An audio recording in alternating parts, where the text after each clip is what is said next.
from CBS News. White House considers welcoming some Palestinians from war-torn Gaza as refugees. Do you see where we are going with this?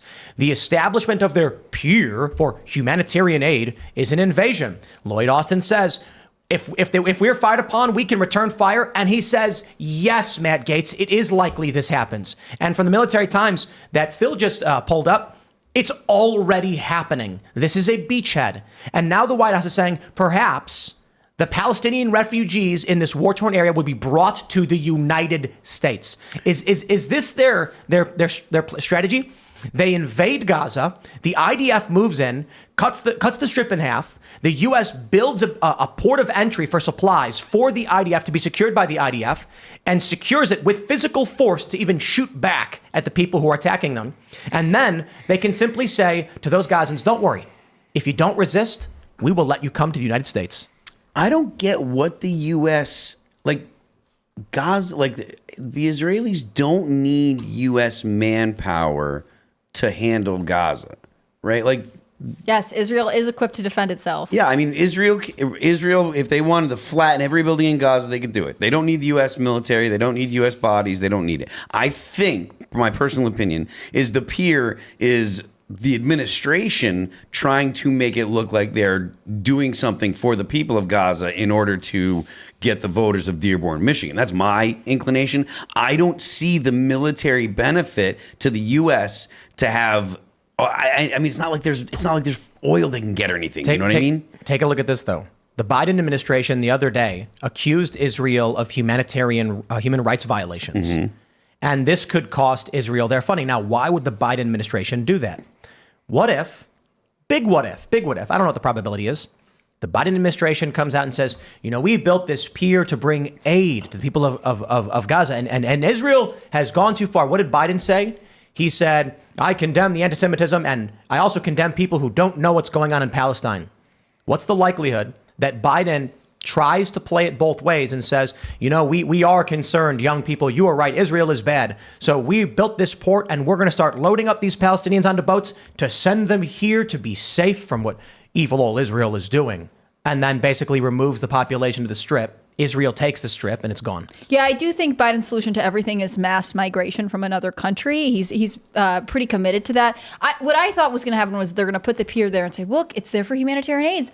But these crazy people in Gaza keep firing at us, so we have to do something. And then they get to team up with Israel and wash their hands of the situation. I've got two reads on this. So sources familiar with the matter have said that the State Department are not big fans of Bibi Netanyahu, particularly because you keep hearing messaging from the Biden administration / Biden, if he knows what he's saying, when they're saying, take the win, don't retaliate, Washington did not sign off on the strike, etc. So the Israelis are getting bold because the Israelis are not thinking in the 4-year election cycle. They're thinking intergenerationally. They're thinking Hamas is an existential threat. We need to wipe them out. And so we'll suffer the criticism from the international community, many of whom, like South Africa, who don't have a leg to stand on in the short term to secure a country for ourselves in the long term. That is what their bet seems to be. And so it could well be the Americans are establishing a beachhead here to have more of a say over Israeli military policy and to create some pressure on Netanyahu to get someone more compliant with the American State Department in future.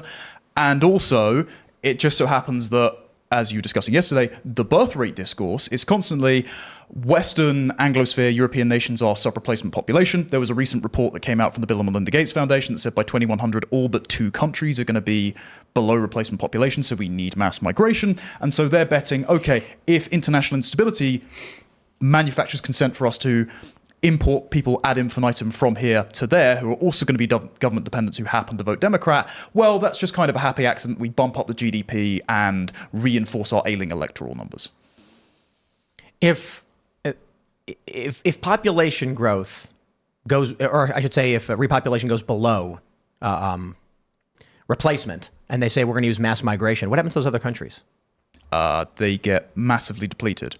Yeah. And so Stephen Shaw, who's a documentary filmmaker, he's actually gone up to mountain communities and interviewed people and said, okay, what happened? He went, all of our sons went down to the cities and then they went to the United States or Australia and that for better life. And now we don't see our children anymore and our local community is completely destroyed. And so you cripple the ability to upgrade the infrastructure and the economy in those home countries.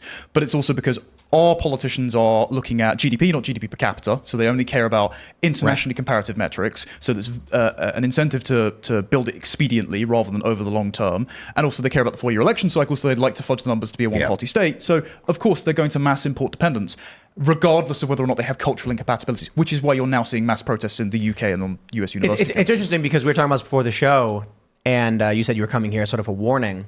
And I was like, yeah, but, the UK is more of like a 1984 thing, and the US is more of like a Civil War thing, Yeah, so the UK, to scare some people, we are a landmass smaller than New York State. Last year, we had record levels of immigration. We had 1.4 million people enter, plus 2 million visitor visas. Obviously, you get overstays. We had net 762,000 immigration, plus an extra 50 to 100,000 illegals. So 800,000 people came into our country last year. We built less than 200,000 homes, hence the stress on the housing market. The NHS, which is our National Health Service, because we don't have free healthcare, we have the highest tax burden since World War II to pay for it. Its budget has gone up year on year, and it still is not meeting pace for demands. They've also filled the gaps in the care sector and the hospitals with foreign doctors, and it turns out loads of them have come over on fraudulent qualifications. There was a massive scandal the other week where a bunch of Nigerian students on Twitter were saying that they were filling out their aunts, uncles, mum and dad's university coursework so they could go and work as nurses. So they have zero training whatsoever. Medical malpractice is through the roof.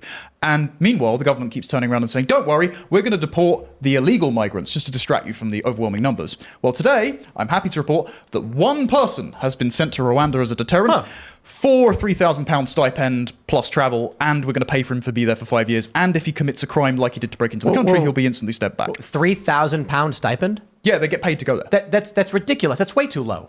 Yeah. How's he going to survive off 3,000? He needs at least 5 or 6. Oh, yeah, it's not like they're in a luxury hotel or anything. It's horrible. What's the likelihood that he commits a crime to come back? Because that seems like an incentive to me. Given that he broke into the country in the first place, and now because of mass immigration, the UK is the #1 country in Western Europe for crimes committed by people of foreign extraction, according to the American Department for Justice, so not a far-right conspiracy outlet. Pretty high. Yeah, not particularly pleasant. So this is why I'm warning you guys. Not being funny, your politicians clearly have a desire to rig the electoral game in their favour. They are not thinking about long-term economics, given their modern monetary policy obsession. And also, if they have an anti-white bias, they automatically think that people from anywhere else are morally superior by the virtue of them not being tainted by Western civilization. So beware you don't become the United Kingdom. Because at the moment, I don't think I could live anywhere else. I have great admiration for areas of America, but it's just too big. It's kind of weird. I don't see my country turning around in the next 5 years. And it's rough. So you're just going to go down with the ship? If your country doesn't turn around in the next 5 years, there is no turning it around. I mean, it's done already. Well, I think humans survive, humans adapt. The country in its current form may, burn to the ground, but I'll put it this way, like the Chicago fire. The whole city burns, and now the city's massive. It's back. And now, in other ways, it's kind of crumbling again. But I think it comes and goes in waves. So the one thing I think is important for everyone to remember, because people often ask us, with what's going on and what's going to happen in November, I'm so black-pilled, I'm so pessimistic. How are we going to win? I can't see it. And I'm like, no matter what happens, be it the end of days or whatever, just remember, the Soviet Union lasted 69 years. There are dark periods, and it takes those who believe in, who have good values and good moral values and traditions, to just preserve those ideas and make sure that the spark of justice, liberty, etc., can always stay aflame even during these dark periods.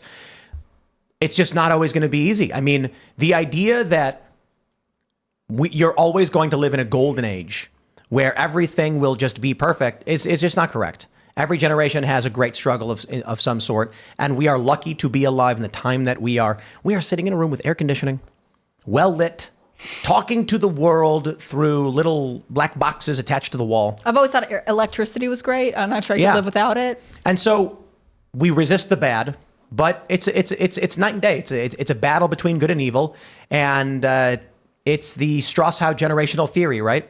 This is why I think Gen Z are a bifurcated generation. I'm working on a thesis on this. So we're in a civilizational winter. You've got the children of winter who follow algorithmically driven incentives. They were raised on, YouTube Kids and Elsagate style content, and they are really resentful because their parents are away from them because they've been shoved in daycare, and they're constantly neurotic, and they don't know what they truly believe. This is why they show up to these protests for social clout, and they will wither and die as the incentives change. Like, imagine if we have a civilizational collapse tomorrow, they're not going to be able to scavenge in the woods for food.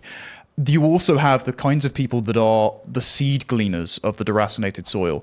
It's like what Dennis Prager said years ago on your show, the cut flower culture. Well, cut flowers have seeds. They can be replanted when the seasons change and the soil is more fertile. Hold on to those seeds until the pain passes, and then you might be able to plant them so they grow into the trees under which your grandchildren can sit. That's the only thing I'm holding to, because unless like a Bukele equivalent for the UK comes along after the following election, it's going to be seriously an uphill battle to turn things around politically. All you can do is double down on things personally and insulate yourself with the community so that when hardship happens, you've got people that love you, that are there for you. So do you think the personal choices that people are making is the best way to preserve the seed, so to speak? I think it's the only way, because at the UK especially, there is currently one single politician that I say absolutely deserves to be there, and she's about to lose her seat because her party have just destroyed their reputation. The next lot are about to put immigration again on steroids. I know some people think that they're going to reduce it for politically expedient reasons. I don't think so.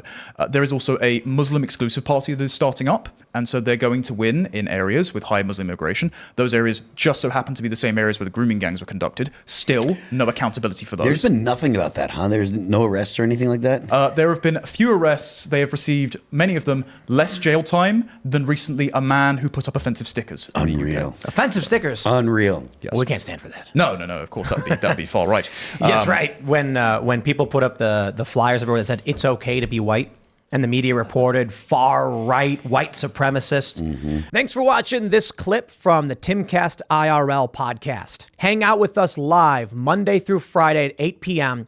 and become a member over at timcast.com for uncensored, members-only shows exclusive. Thanks for hanging out, and we'll see you all next time.